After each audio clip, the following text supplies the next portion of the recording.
Parents sided with my BFF of a lifetime when she ruined my marriage by announcing that she slept with my husband on our anniversary, and went as far as to pay for their honeymoon as an apology over my tantrums. 6 years later, one DNA test revealed everything, and now the entire family is breaking apart over the news. I had known Ella, 35, female, since we were kids. She was my best friend, the person I trusted more than anyone besides my family. We did everything together growing up, and even as adults, we remained inseparable. My parents, Kevin, 60, male, and Moira, 59, loved her like a second daughter. She was always welcome in our home, always included in family vacations, always treated like she was part of the family. I never imagined that she would be the one to ruin my life. Lucas, 35, male, and I had been married for 3 years. Our relationship was not perfect, but I truly believed we were happy. We had built a life together, supported each other through thick and thin, and I thought we had a solid foundation. This happened 6 years back on our anniversary. Our wedding anniversary was always a special day for us, and that year I had planned a beautiful celebration. I spent weeks making sure everything was perfect. Ella showed up at the anniversary dinner uninvited. She walked into the restaurant like she owned the place, smiling like nothing was wrong. And then in front of everyone, other diners, waiters, she announced that she had been sleeping with Lucas. Not just once, not just recently, but for the past year. She acted as if she was sharing casual news, something trivial, while my entire world shattered around me.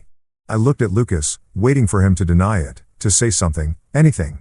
But he just sat there silent, guilty, confirming everything without a single word. I felt like I couldn't breathe. I wanted to scream, to cry, to demand answers, but all I could do was sit there frozen in shock. Ella had stolen my husband, and she had chosen my anniversary to tell me. When I finally found the strength to walk out of that restaurant, I thought my parents would be on my side. I expected comfort, outrage, support. Instead, I was met with disappointment, not towards Lucas or Ella, but towards me. My parents told me I was overreacting, that I was being dramatic. They said that things like this happened, that marriage was not perfect, that forgiveness was important. They made excuses for Ella, saying she had always been impulsive, that she didn't mean to hurt me. They even defended Lucas, claiming that men made mistakes, that it was natural. I was completely alone. My husband betrayed me, my best friend betrayed me, and my parents refused to acknowledge the depth of my pain. It was as if my feelings didn't matter at all, as if I was being unreasonable for expecting loyalty from the people I love the most. And the worst part? My parents actually paid for Ella and Lucas's honeymoon. Yes. As an apology for what they called my tantrum and my refusal to be mature about the situation, they sent them on an all-expenses-paid trip to Europe, treating them like newlyweds while I was left to pick up the pieces of my destroyed marriage. It felt like a cruel joke, like a slap in the face. My parents had chosen Ella over me. They had chosen the woman who ruined my life over their own daughter. I tried to make them see how much they had hurt me, but it was useless. They didn't understand. Or maybe they didn't care. They kept telling me to move on, to be happy for Ella and Lucas, to stop making everything about myself.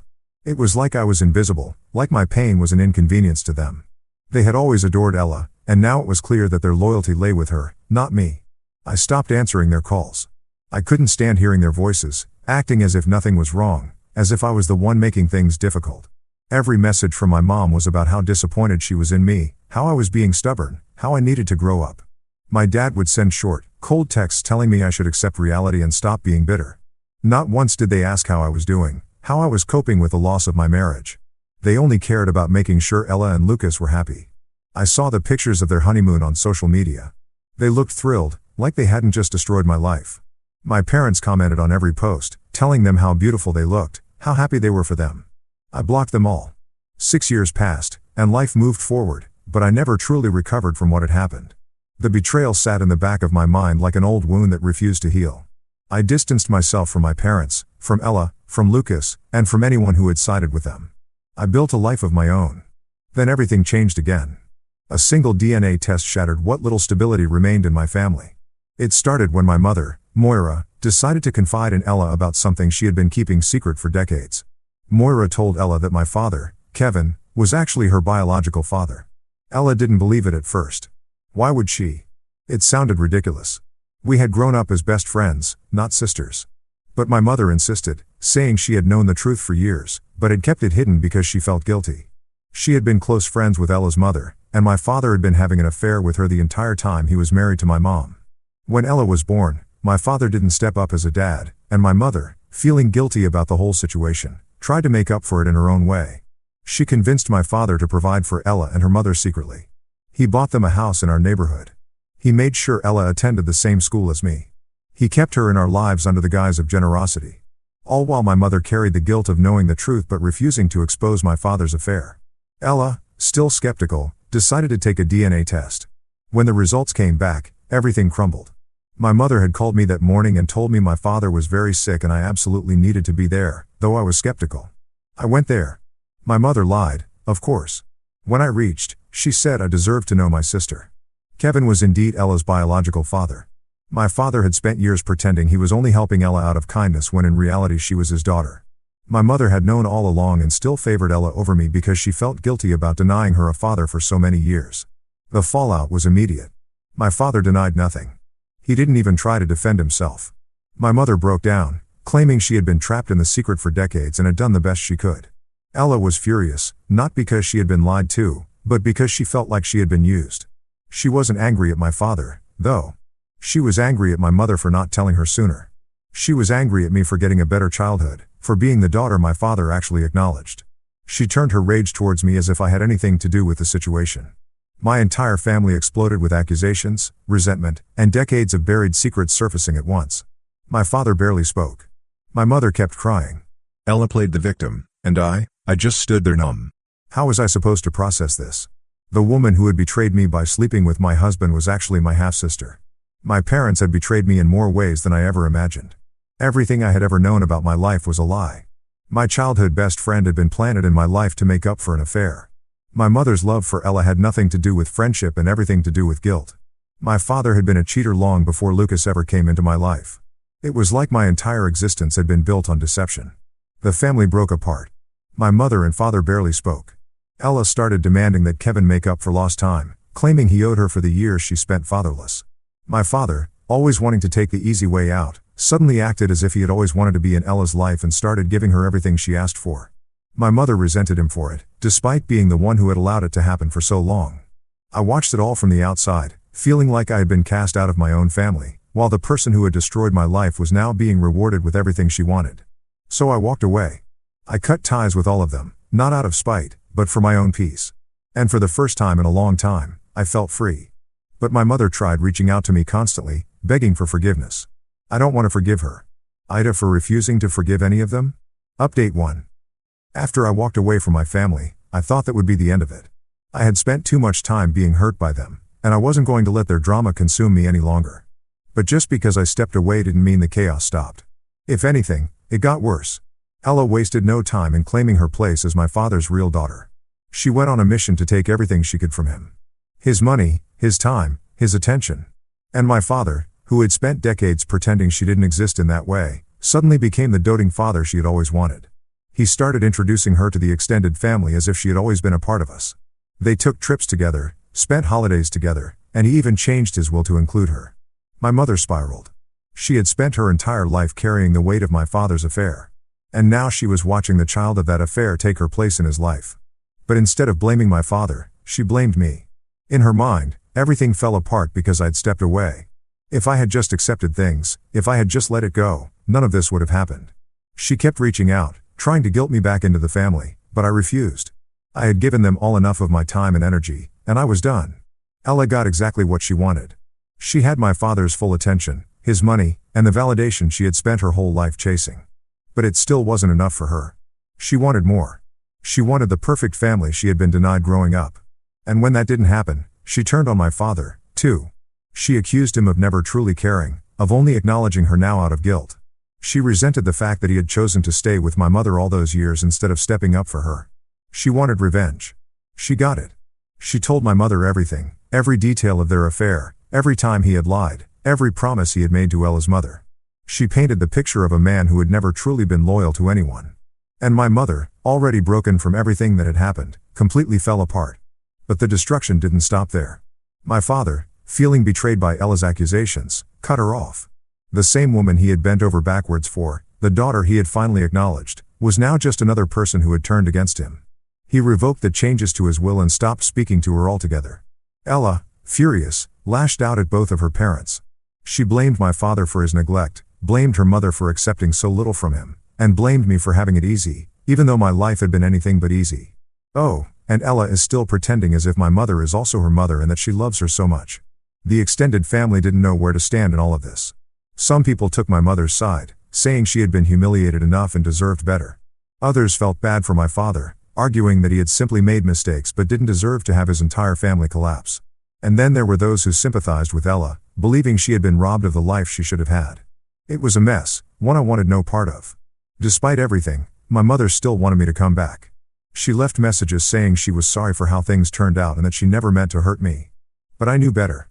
She was alone. And that's the only reason she wanted me back. Not because she truly regretted how she treated me, but because she had no one else left. Ella, too, reached out. She tried to act like we had some kind of shared trauma, like we were both victims of my father's selfishness. But I wasn't interested. She had spent years trying to take what was mine, my friends, my family, my life, and now that it had all blown up in her face, she wanted me to be her sister. No, that wasn't going to happen. As for my father, he never reached out. Not once. He simply moved on with his life. He found another woman, someone younger, and started over as if none of this had ever happened. That hurt in a way I wasn't expecting. Not because I wanted a relationship with him, but because it proved once and for all that he had never truly cared about any of us. Through all of this, I stayed away. I focused on myself, but I won't pretend it didn't affect me. Even though I had chosen to leave, there was still something painful about watching my family completely fall apart. It felt like confirmation that I had never really belonged there in the first place. The one thing that still haunts me is the fact that even after everything, they still blame me. My mother blames me for walking away. My father blames me for not understanding why he did what he did. Ella blames me for having the life she wanted. No matter what, I was always going to be the villain in their story. And honestly, I'm okay with that, because at least I got out. Update 2. I never imagined that something as special as my wedding would become a battleground. But here we are. I've been hesitant to write an update, but after everything that's happened, I feel like I need to get this off my chest and ask for some advice. It's been an emotional roller coaster, and I'm honestly exhausted. So, here's what went down. A few weeks ago, I heard from my mom again. Out of nowhere, she reached out. I didn't even know how she found out I was getting married. I guess someone must have told her, but I'm honestly not sure who because I didn't want to share the news with her. After everything that's happened with her, our difficult history, the lies, the manipulations, I didn't feel it was right to have her at my wedding. But I guess she felt differently. When I first heard from her, she made it sound like she was just reaching out to say hello and that she was happy for me. I honestly didn't know what to expect, but I thought it would be polite to respond. But as soon as I did, things quickly spiraled. My mom started acting like the victim. She said things like, "I can't believe you're not inviting me to your wedding. This is your big day and I should be there." It didn't take long before I realized this wasn't a simple message or an attempt to reconnect. She was genuinely hurt and angry. She even started saying I was being cruel for not inviting her. She made it all about her and, as usual, played the victim card. Look, I get that she's my mom and people say you should always make room for family on big days like this, but for me, that just wasn't an option. There's a lot of history between us, and the truth is her actions over the years have made me feel betrayed, unheard, and unsupported. I've tried over and over to have a healthy relationship with her, but each time she crosses boundaries and causes drama. I couldn't just ignore everything and pretend like things were okay for the sake of the wedding. I had to protect myself and my peace, especially after the mess she caused last time I saw her. So, I told her very clearly that I wasn't inviting her to the wedding.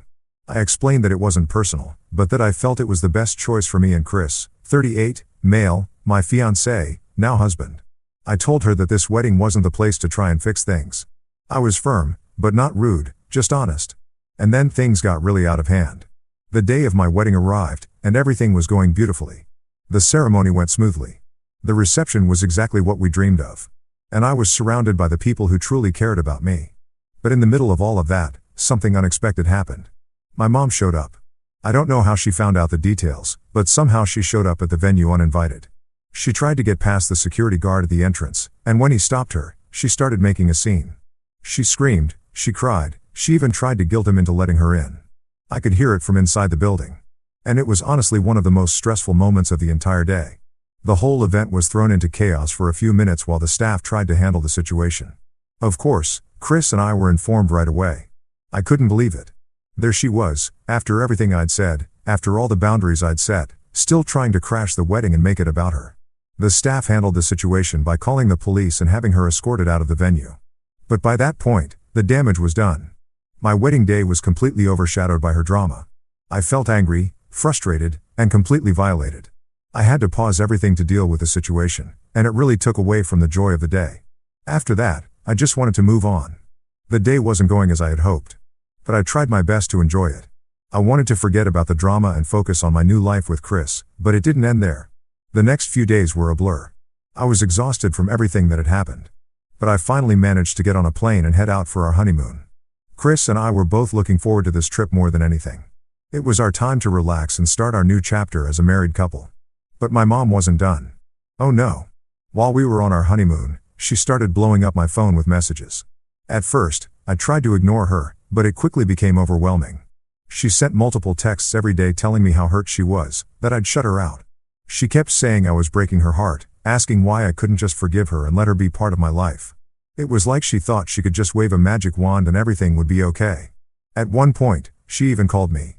I didn't answer, but then she left a voicemail asking me to reconsider, saying she didn't understand why I was punishing her. It was like she was still stuck in this poor me mindset, completely ignoring the fact that she was the one who caused all this. She wasn't taking responsibility for anything. It was all about how I was wrong. I started to feel a combination of anger and exhaustion. I didn't need this. While I was trying to enjoy a once-in-a-lifetime trip with my husband, I felt trapped in this cycle of guilt and frustration. I knew I couldn't keep letting her control my emotions like this. So, after days of her messaging and calling, I did something I never thought I'd have to do. I blocked her. I blocked her number, her email, and her on social media. I didn't want to do it, but it was the only way to get any peace. The guilt hit me immediately, and I wondered if I was being too harsh. Was I overreacting? But deep down, I knew it was the right thing. My mom had shown time and time again that she wasn't willing to respect my boundaries, and I couldn't keep letting her walk all over me. Now, I'm back from my honeymoon, and things are still up in the air. I feel like I'm in this strange limbo between guilt for blocking her and relief because I don't have to deal with her drama anymore. I want peace, and I want to move on with my life. But I don't know if that means cutting my mom out forever or if I should try to reconnect at some point in the future. What should I do? Should I keep blocking her and protecting my own peace? Or should I try to reach out to her at some point despite all the hurt she's caused? I'm honestly lost here. I feel like I'm being pulled in two different directions. I don't want to be heartless, but I also don't want to keep allowing her to destroy my happiness. If anyone has advice, I'd really appreciate it. What's the best way to deal with a parent who refuses to respect boundaries? How do I move forward without feeling guilty or constantly worried about her trying to manipulate the situation again? Thanks for listening, everyone. Update 3. I've been thinking a lot about everything that's happened recently, and I'm still trying to wrap my head around it all. It feels like everything changed in the blink of an eye. If you've been following my story, you already know how difficult things have been with my mom. After so many years of hurt and disappointment, I never expected things to turn out the way they did, but here I am sharing the latest update with all of you. I still can't believe it. My mom filed for divorce from my dad, and to be honest, I didn't see it coming. They'd had a lot of problems over the years, but I thought my mom would stay in the marriage for the long haul. I never expected her to actually leave him. But I guess there comes a point when things fall apart completely and you can't pretend everything's okay anymore. My mom was unhappy for a long time, but I guess I never thought she would do something about it. After filing for divorce, she moved out. I didn't know where she was going at first, but I soon found out she was staying in a motel. She had no plan, no money, nowhere to go. All her things were still in the house, and she was living with just the basics. It was hard to imagine her in that situation, especially after everything she put me through in the past. But in that moment, I couldn't ignore the fact that she was completely alone. But it didn't stop there. To make things even more difficult for her, Ella, who had been acting like my mom was her mother for so long, completely abandoned her. Ella had been pretending to care, acting like she was always there for my mom. But when things got tough, she disappeared. I guess Ella wasn't ready for the reality of what was happening. She didn't want to be involved when my mom really needed help. And that left my mom with nothing. I knew I didn't want to get too involved with my mom again, especially after everything that's happened between us. We've had so many issues over the years that I've built up walls to protect myself from the constant drama and manipulation she's brought into my life. But when I found out she was alone in that motel, I couldn't just walk away. I couldn't leave her to figure things out by herself, no matter how much she had hurt me in the past. At first, I didn't know what to do. I was angry and confused. I didn't want to let her back into my life. But at the same time, I couldn't just ignore her completely. I kept thinking about how hard things must be for her, especially after everything had fallen apart. And I realized that despite everything, I couldn't just leave her stranded. After thinking it over for a few days, I decided to reach out to her. I sent her a message and told her she could come stay with me for a while. I wasn't ready to build a relationship with her. I made that clear right away. I told her I wasn't prepared to act like everything was fine, but that she could stay with me until she figured out her next steps. It felt like the right thing to do, but it also felt like the hardest decision I'd ever made. She was shocked when I offered. I could tell she wasn't expecting me to help her. She thanked me, and soon enough she showed up at my door. The moment she arrived, I saw how lost she really was. She didn't have much, just a few bags and a look on her face that told me everything I needed to know. She wasn't the same person who had manipulated and hurt me for so long. She was broken, tired, and seemed unsure of what to do next. Since she's been staying with me, things have been strange. There's a lot of silence between us. We don't talk much. I'm still trying to figure out what to say or how to act around her. I've made it clear that I'm not ready to have a relationship with her. But I also didn't want to kick her out when she had nowhere else to go. It's an uncomfortable situation, to say the least. I've been trying to find a balance between helping her and protecting myself. I don't want to fall back into the old patterns of our relationship. I don't want to start relying on her or letting her manipulate me again. But at the same time, I don't want to be heartless. She's not the same person who caused so much pain in the past. And I know she's going through a difficult time. I just don't know how to navigate all of this. Having her here has also brought up a lot of old feelings. I've been reminding myself that I don't have to forgive her right now. I don't have to pretend like everything's okay. But it's still hard to be in the same space as her and not feel conflicted. Part of me wants to help her, but another part of me wants to keep my distance. I can't ignore the years of hurt, and I don't want to risk falling back into old habits. She's been respectful so far, keeping to herself most of the time. She hasn't tried to push me to open up or force a relationship. I'm glad for that. It's given me space to think and figure out what I want. I still don't know if I can ever fully heal from everything that's happened between us, but I also know I can't shut her out completely. This is just where we are right now. It's a moment of uncertainty. So, that's where things stand right now. I've opened my home to her, but I've made it clear that I'm not ready to rebuild our relationship. It's still a work in progress, and I'm not sure where it will go from here. I don't know if we'll ever have a close relationship again, but I'm trying to take the small steps that feel right for me. If anyone has been through something similar or has advice on how to handle this kind of situation, I'd love to hear it. It's tough to navigate, and any perspective would be helpful. Thanks for reading.